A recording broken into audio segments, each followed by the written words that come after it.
Today marks the official launch of Simagic's new generation of wheelbases. The Alpha Evo series could be the biggest technological leap for sim racers in recent years, as the use of a new servo motor design should minimize inertia and at the same time work more precisely and smoothly. But that's not all. There are many new features and functions in their software. Today we will focus on the 18Nm Simagic ALPHA Evo Pro, which could be the first high-end wheelbase for well under $1,000. It will replace the 23Nm Alpha U in my daily use, and in this video I'll tell you why after having tested several sim titles for you over the last few weeks. And I'll also answer the question of whether you should feel bad if you just bought one of the previous Simagic bases.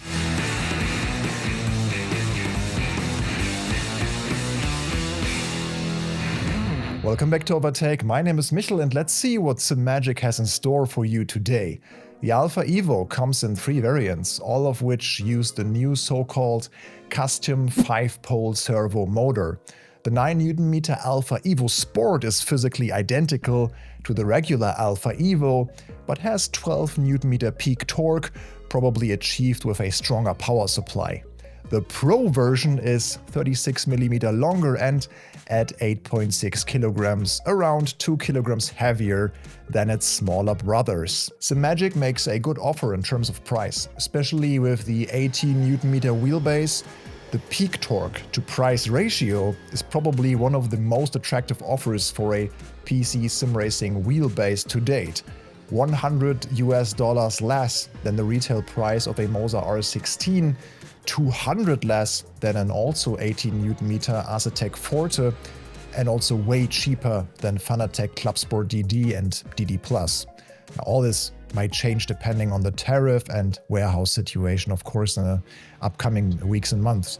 But that's the status in April and May 2025. According to Simagic, the main innovation of the Evo series is the new servo motor. Thanks to a lighter shaft, the rotational inertia should be significantly reduced, which simply leads to better response. That's Simagic's approach, rather than making it less affordable with a more expensive motor with higher torque slew rates.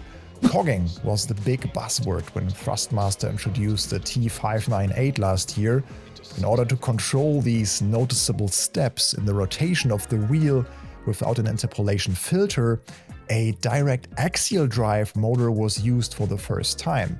Simagic took a different approach and probably solved the problem of the uneven magnetic field in the motor with the direct drive. At least there's absolutely no cogging even when the motor is switched off. This was different with the Alpha U, where you can really feel the little steps as you turn the shaft. This allowed Simagic to develop a new generation of software filter to achieve even cleaner and more direct effects in certain areas of the motor.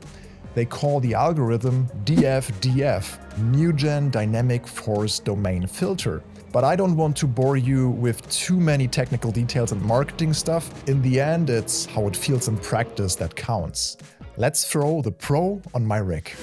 I first removed the Alpha U and placed the Alpha Evo Pro next to it. First of all, I'm very happy that the height and length haven't changed, so my monitors can stay exactly where they are. I don't have to change anything on my rig, seating position-wise. The slip ring is new and has a higher bandwidth to allow for more features on future wheels. Looking forward to that. Similar to Conspit, there's also this snap-on magnetic port for future dashes. A big difference from Gen 1 is the ports on the back. Lots of RJ and USB ports. Particularly welcome, the base acts as a USB extender, so we can connect devices directly via CAN USB and CAN FD protocol. We will also be testing the new 70mm QRA USB quick release with third-party wheels soon, as we will compare the 12Nm version with other competitors. As far as mounting goes, the Evo wheelbases are also very versatile. Bottom mount as in my case, side mount, front mount and even desk mount are possible, although I would not recommend using more than 9Nm on a desk. The mounting brackets can be ordered as an optional extra. Since there are no pre-drilled holes in the front plate, The front mount add-on might also be a solution if you want to add accessories like DDUs or, for example, a SimLab Rally shift pedal. The cable that leads to the power supply still has the manual power button on it, like the first generation Simagic, if you know that, but there is now also a power button on the back of the wheelbase, which makes it a bit easier to operate sometimes. I also plugged my USB fan directly into one of the USB slots and saved one on my PC. What you shouldn't save is a subscription to this channel. We really appreciate your support if you like our videos and our stuff in general.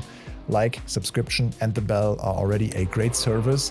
In the video description down below, you will find even more ways to support us, be it a premium membership on our website or the use of partner links like Apex Sim Racing if you want to buy one of the new Simagic wheelbases. Thank you very much. After installing the latest SimPro Manager software from Simagic, I attached the FX Pro wheel to the easy-to-use and sturdy quick release and turned on the base. I was greeted by another nice-to-have new gimmick, a halo ring light.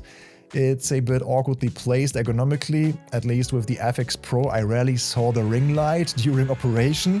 With the round wheel it was a bit better.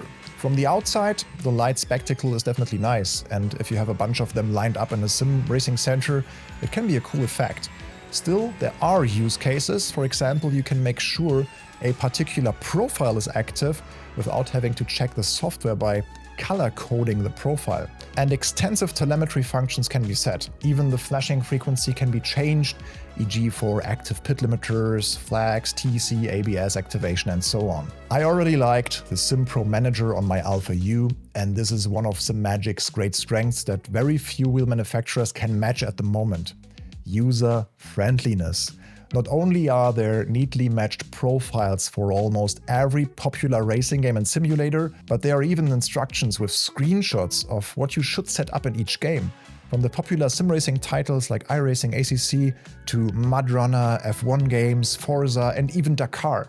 There are also built-in descriptions of which telemetry data can be used by the wheel. And if that's not enough, there is also an automatic game profile switch on board. This did not always work smoothly with the current development version of the software.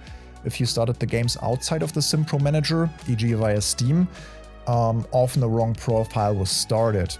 Since this already worked with the old version with the Alpha U, this should be an easy fix hopefully.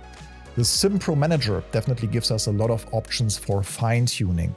There are also some pretty interesting new mechanical filters, such as the dynamic prediction level, which has a machine learning aspect and can pre-calculate and thus improve the response of the wheelbase depending on the driving situation. The filter level setting is basically a smoothing function that can be increased if certain FFB effects seem too abrupt.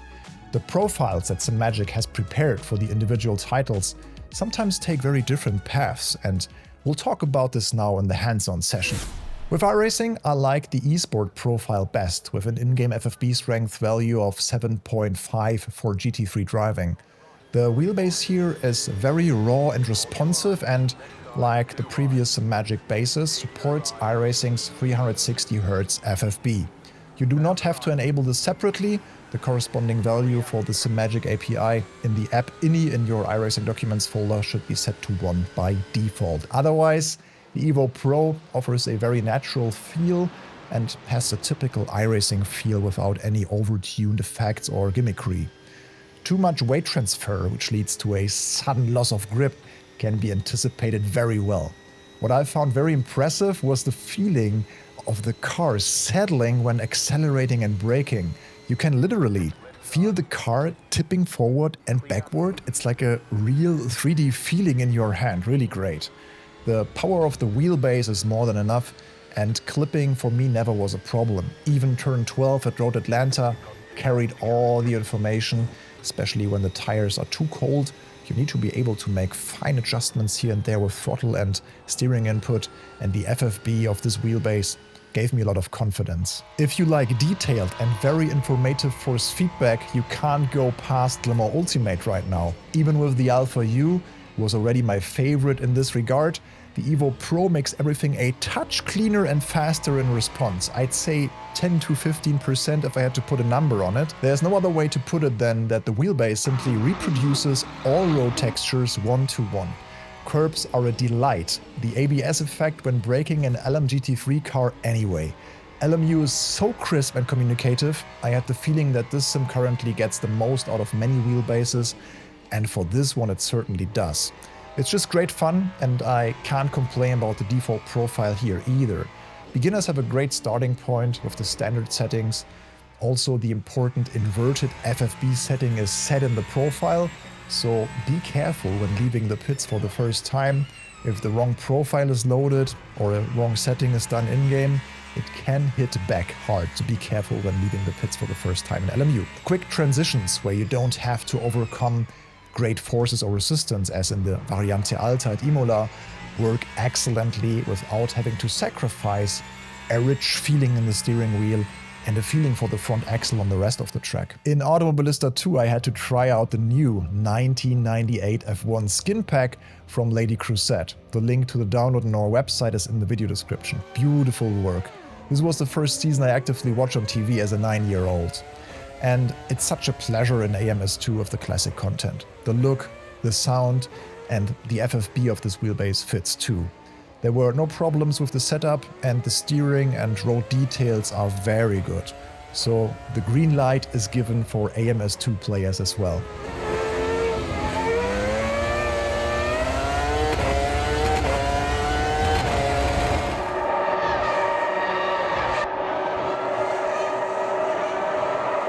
Rally is a great stage to test responsiveness and quick steering, so I also tested Dirt Rally 2.0 and EAWRC.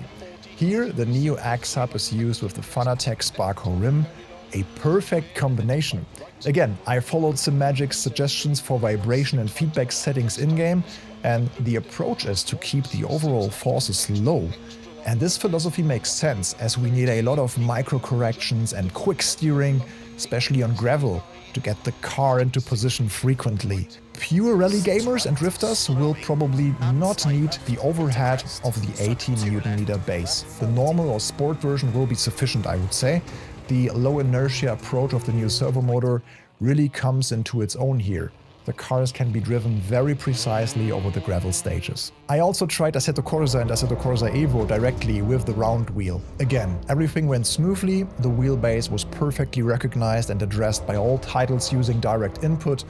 I was also able to get used to the tire model quickly, although AC Evo still gave me some problems to feel a limit on the M2 CS Racing, but it also has a strange traction control. Yeah, for AC fans who spend their time with tourist driving, single-player stuff, mods like No Hesi and Shotoku or drifting, the new Evo series of wheelbases definitely offers a lot of precision, fine-tuning and potential. And that brings us to the conclusion and the score for the Simagic ALPHA Evo Pro. Apart from the small hiccup with the profile switch sometimes, I didn't have the slightest problem with the wheelbase. I also did several 40 and 60-minute races close to each other at LMU over the Easter weekend without the wheelbase showing any signs of fatigue or heat. They also have some active cooling going on in the housing. It's a bit of a shame that the new generation is not yet, at least officially, compatible with consoles. Otherwise, the Evo Pro leaves nothing to be desired. To be honest, I don't feel the urge to choose the SimCube 2 Pro from our office over this one, and it costs about twice as much. That might be saying something. In this respect, I give this package a whopping 9.5 out of 10. As the ecosystem also convinces with great and affordable wheels like the GT Neo, the FX Pro and also this Neo X Hub. And the software is pretty much the best out there in my opinion, with very beginner-friendly default profiles. If you still have one of the previous Simagic bases, it might be worth upgrading. Ideally, if you want to make a jump in Newton meter, e.g. from a 10 Newton meter Mini to a 12 Newton meter or 18 Newton meter Evo or Evo Pro. The difference in precision and smoothness, I would say, from Alpha U or the previous generation to the Evo generation is felt to be about 10% overall. That's just a feeling that I have, and that was already a really good wheelbase, the Alpha U. I never missed the extra 5 Newton meter though. Overall, it's a solid evolution in every aspect, like connectivity, force feedback, software, for a fair price.